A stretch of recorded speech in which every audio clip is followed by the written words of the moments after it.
الحمد. كل عام وحضراتكم بخير. أسأل الله سبحانه وتعالى أن يجعله عيد خير ورحمة وبركة وقبول علينا وعليكم وعلى أمة الإسلام في كل مكان.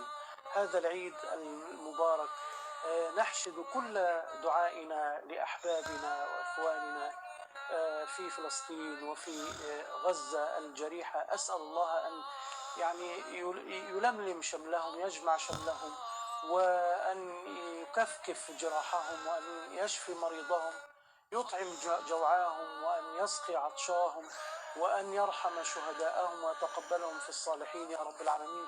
وأسأل الله سبحانه وتعالى أن يكفيهم شر عدوه وعدوهم يا رب العالمين.